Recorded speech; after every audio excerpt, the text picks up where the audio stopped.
Imagine waking up to a world where your bank account suddenly means nothing, not because of hackers or thieves, but because the entire system that gives money its power has quietly crumbled overnight, leaving billions scrambling in ways that echo the fall of empires. What if the first clues aren't explosions or headlines, but subtle glitches like frozen ATMs and worthless bills, hiding a chain reaction that could wipe out lifetimes of savings in days? Hold on, because by the end of this, I'll uncover the jaw-dropping historical patterns that reveal exactly how currencies vanish, the shocking alternatives that rise from the ashes, and the one overlooked strategy that could safeguard your future when everything else fails. These mind-bending truths are saved for last, and they might just change how you protect your wealth forever. Picture a scenario where currency evaporates not through a sudden catastrophe but via a gradual erosion that slips under the radar until reversal becomes impossible. Initial indicators might mimic minor hassles rather than outright disaster.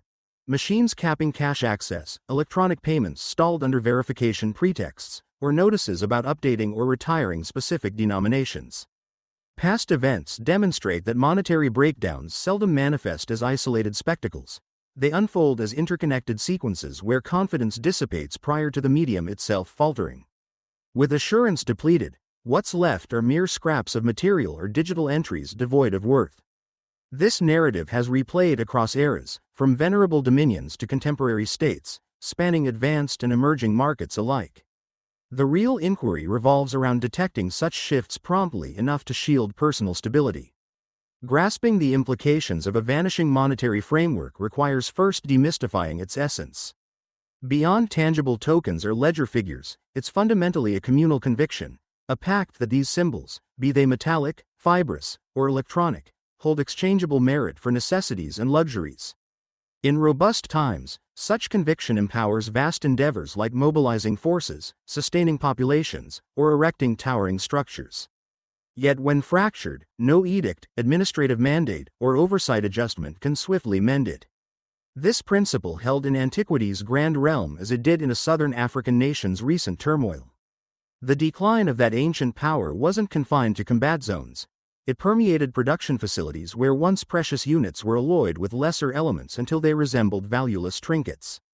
Providers of staples began insisting on direct swaps, grains, extracts, or livestock, distrusting the debased forms. As the medium ceased preserving worth, the broader economic fabric splintered.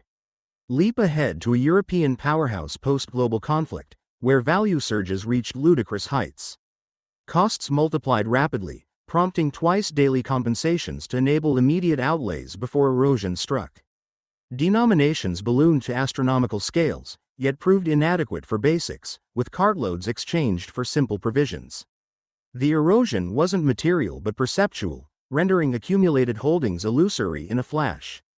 In that African case from recent decades, authorities issued notes denomination in hundreds of trillions, a figure bordering on absurdity, sufficient only for scant supplies. These became novelties for outsiders, valued more as mementos than mediums. Across the ocean in a South American context, breakdowns prompted exchanges like services for sustenance or cross-boundary transfers of items. Universally, once structures faltered, populations pivoted to reliable substitutes, precious metals, commodities, external tenders, anything retaining credibility over domestic options. Should this unfold in a powerhouse like a transatlantic alliance or continental union, consequences would cascade worldwide instantaneously. Logistics rely on seamless, faith-driven dealings over vast distances. Absent viable exchange, harbors idle, transports halt, inventories deplete swiftly. Agreements denominated in the afflicted unit lose enforceability abruptly. Even virtual operations, core to current mechanisms, stall if institutions suspend access to avert mass outflows. The jolt extends beyond ledgers to mental realms. Long-held assumptions of secure holdings, reliable inflows, and future provisions shatter, breeding widespread alarm. Throughout records, such disintegrations strip not merely assets but life's scaffolding. Commerce dwindles, reliability fades, highlighting stark divides between the foresighted and the unprepared. Antiquity saw resurgences of direct trades and insular networks. More recently, pursuits of steadfast preservers dominate. In recurring South American upheavals, an overseas standard emerged as informal anchor. Amid a vast federation's currency woes in the late 20th century, imported units and durable items spawned parallel systems. Presently, amid institutional tremors, decentralized options attract those viewing them as refuges, independent, unbound by borders, amid perceived vulnerabilities. Yet viewing these innovations as infallible overlooks hurdles. They hinge on power grids, connectivity, and operational platforms, all susceptible in widespread failures. Nonetheless, they've proven vital in confined disruptions, serving as urgent repositories. In regions with restrictions on flows, they've facilitated relocations beyond oversight. In comprehensive global meltdowns, they'd integrate as fragments within broader adaptations. Conversely, enduring elements like certain metals boast millennia of resilience, from early civilizations to contemporary reserves, acknowledged universally, resistant to arbitrary multiplication. During a federation's dissolution, such items bartered for essentials and assistance. In widespread economic slumps, when depositories faltered and reserves dissolved, holders maintained leverage amid shortages. However, these too carry drawbacks: cumbersome for relocation, vulnerable to seizures by strained regimes. Notably, in a major economy during earlier downturns, prohibitions on holdings compelled surrenders. Emergencies prompt swift alterations. Envision immediate aftermath. Disarray reigns as outlets face rushes for necessities, fuel points impose caps or reject outdated forms outright. Informal swap circles materialize, a technician offering fixes for provisions, cultivators trading produce for remedies. Local clusters forge self-contained exchanges rooted in mutual recognition of concrete items. Unofficial channels surge, encompassing not luxuries but fundamentals like infant nutrition or energy sources. Those possessing inherent or broadly accepted holdings transition smoothest. Eventually, successors arise, not always governmental. Past breakdowns witnessed private entities or enterprises issuing localized vouchers with confined acceptance. Elsewhere, external standards dominate wholly. Following a Balkan fragmentation, a neighboring tender assumed prominence regionally. In today's landscape, a prominent innovator might introduce stabilized virtual forms anchored to physical bases, surpassing official efforts.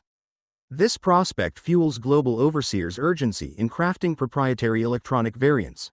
Relinquishing exchange oversight equates to forfeiting influence. At its essence, mediums intertwine with authority. Whoever steers the former directs the latter, shaping communal dynamics. Disintegrations fragment this hold, igniting contests for reconstitution. Antiquity favored martial figures and regional influencers. Contemporarily, transnational supporters often impose conditions for aid. Tomorrow, blends of officialdom, enterprises, and distributed frameworks might contend. For personal navigation, archival insights distill starkly. Assets confined to institutional realms lack true ownership, claims on holdings, equities, obligations susceptible to halts, recalibrations, or nullifications.